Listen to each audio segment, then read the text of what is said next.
Hello, it's Randy's World coming to you again from now Tabogon, Cebu, Philippines.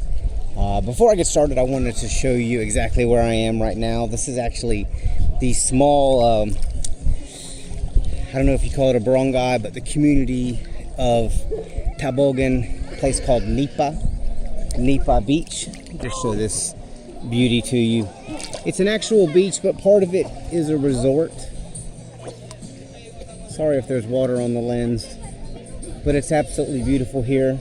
It's a resort that's still being constructed, but still very usable. They got some huts up there, some tables, some places that you can rent overnight. And it's just incredible. I think the fee is 20 pesos. With today's exchange rate, that's probably around 30 cents, give or take, to get in. Okay. I just wanted to share that with you. I did cover it in my last video. If you haven't seen part 1 yet, this one's going to be part 2, but if you haven't seen part 1 yet, I do cover some of the great things about why I chose to retire to the Philippines. This is going to be a series of videos. This is just going to be part 2. In part 1, I covered a little bit more information about the beaches that are here. They're a little bit different than probably what you maybe are used to in the Bahamas, if you're from the stateside, or maybe from whatever country you're from. But they're still beautiful. They've got their great parts that maybe other beaches and parts of the world don't have. So go back and check that out. But I just thought it would be fun to make this video while I'm enjoying some of what I consider to be some of the paradise features of the Philippines.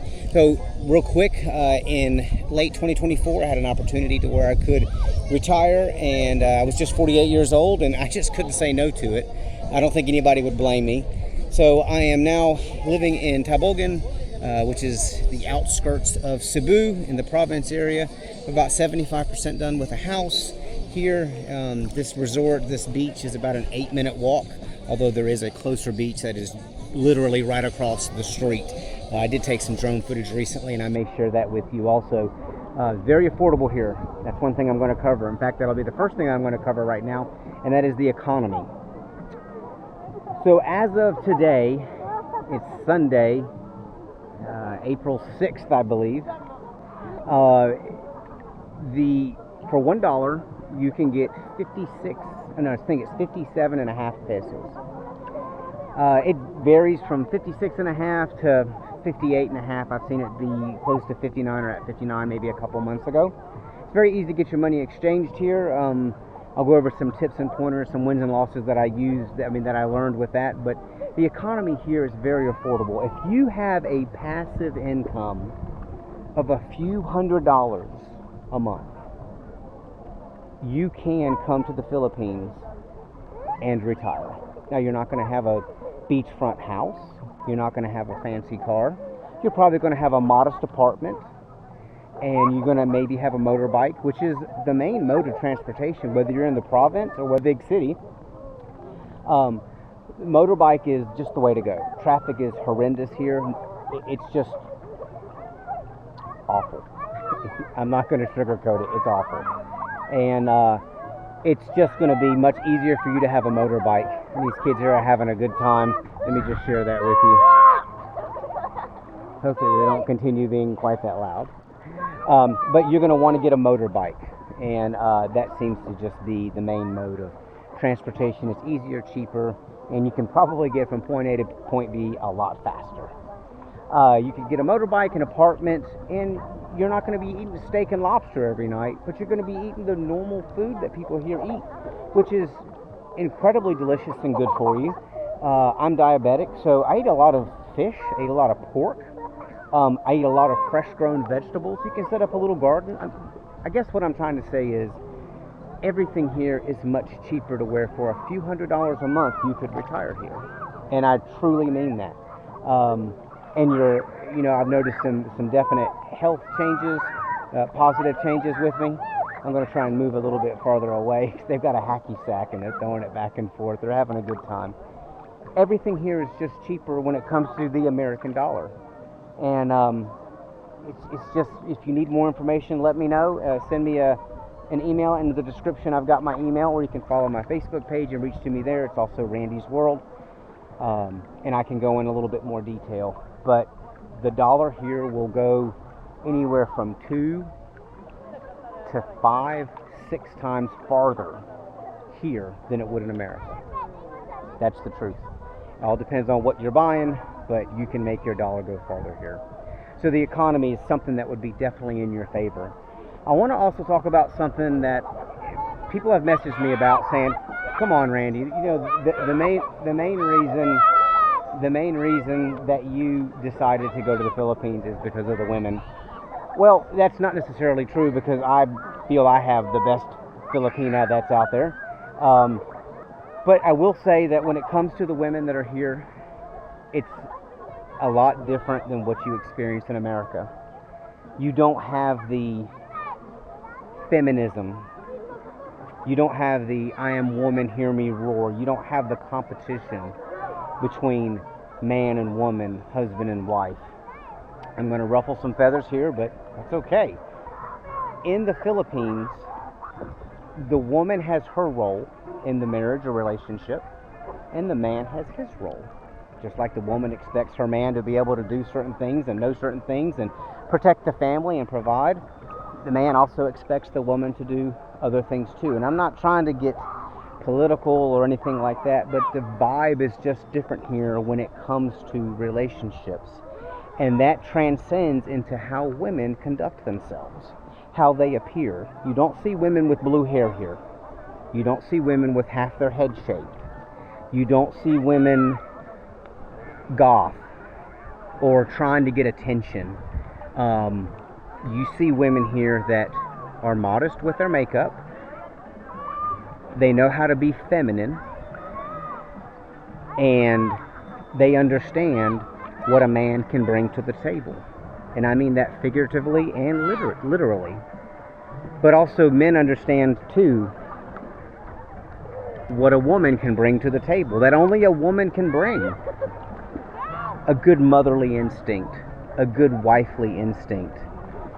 A lot of the traditions that are here are passed down from the Lola, and the Lola is Bisaya for grandmother, from the Lola down to the mom, down to the children. And it's just one of those things that stays here and is a great part about the women here. They're absolutely beautiful. I believe Filipino women are the most beautiful women in the world. The skin texture, the long black hair, if that's your thing, then you're going to be in heaven here. Let's talk about the political climate. So in America, there always has been, especially since it's been really heated since 2016. The political climate is high here in the way of politics are important. Many of my videos that I've been making, I made one last night of a fiesta that was going on down the road. And there's political posters all over the place. I mean, all over the place. The same ones, just 20 of them in a row of the same person running for office. And I believe next month, in May, is when the elections are going to be. Some of the elections for the Philippines. And the divide is not here. Yeah, people have their candidates that they are rooting for, but the divide is not here. There is no hate. There is no anger. But there is competition to get your candidate into office. And if you lose, it's okay. Nobody cries. No one goes out in the streets and throws a temper tantrum and screams, "No!" None of that happens. The last thing that I wanted to talk about was people's, I don't want to call it attitudes, their demeanor. I kid you not, 2 mornings ago I was walking to this same beach, 6:45 in the morning, 6:45, because I left the house at 6:30. And I'm walking slowly here to this beach, and there's a store right up the road. It's called a Sari store, SARI-SARI. That basically just means variety store. They sell a little bit of everything. Detergent, salt, cookies, snacks, drinks. basically like a small 7-Eleven, but just no gas station.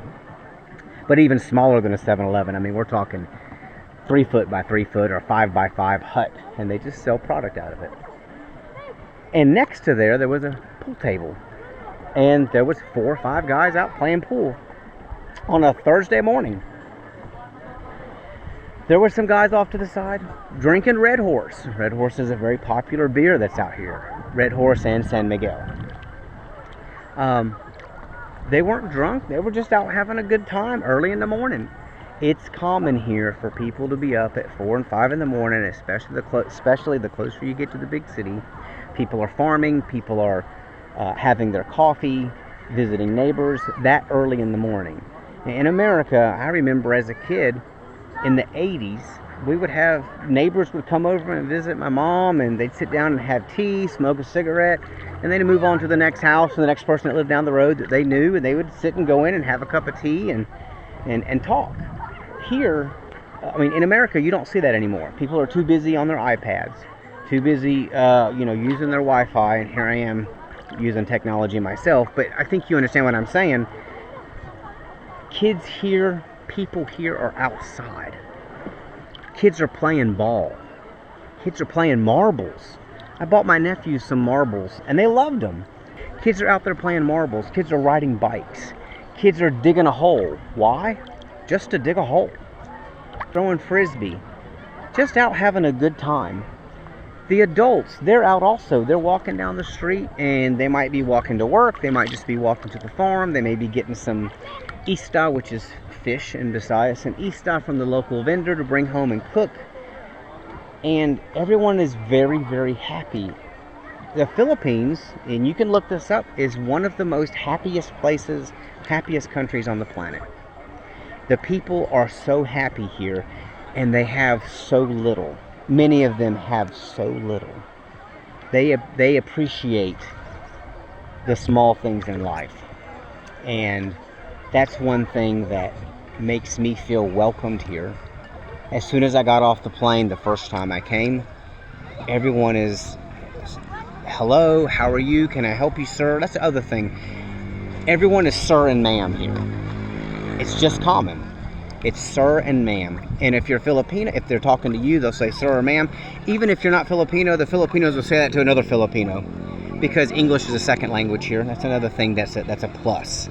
English is a second language here. Almost everyone speaks close to fluent. You can walk up to any Filipino, ask them a question in English. They know what you're saying. They may have a hard time getting it out, but they will be able to get it out. And that's also something that's very nice here. But everyone is very accommodating, very nice, and very welcoming. And in fact, on the next video, part 3, I am going to address the ease of coming here and the ease of staying here as a tourist. Some of the things that you will have to do every 60 days, and then also every 3 years. I'll go into more detail about that so that you can be prepared to know what you'll have to do. It's affordable, and it's easy to, it can be a hassle, but it's easy to do once you get to the immigration office, or you can use the app on your phone. I'll go into a little bit more detail with that in the next video. So I covered the economy, I covered the women, I covered the political climate, and I covered the people of the Philippines. I want to just show one more time here this beautiful beach. The beach is probably more enjoyable to see than my face. But yeah, it's going to be a crisp, I don't know if you call it crisp or not, 89 degrees, not very much overcast, a little bit, but not very much.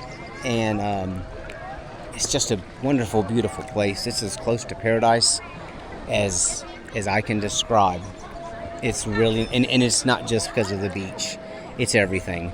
So please comment down below, ask me a question. I'll do my best to answer. Email me, myphsimplelife@gmail.com. Send me an email. I'll see if I can get you an answer to any question that you might have. Give me some ideas of what you might want to see in content, and I'd be more than happy to cover that for you. I'm going to make a part 3 in a few days, covering a few other things that make this place just wonderful. I don't know what the bell ringing is for. I think they've just got some more. They got another party going on over here at this at this one bungalow. So yeah, I'll cover some more things in the next one, part 3. Got several other things that I want to show you guys about how you can come here and retire and just with a passive income really make this work for you. I'm just very fortunate, and I want to be able to spread that the information that you may need to know so that you can take advantage of having your best life towards your latter years. So anyway, so long for now. Thanks for tuning in. Please like, comment, and subscribe. It helps my channel, and also it gets me more engaged with you. Thanks a lot. So long for now.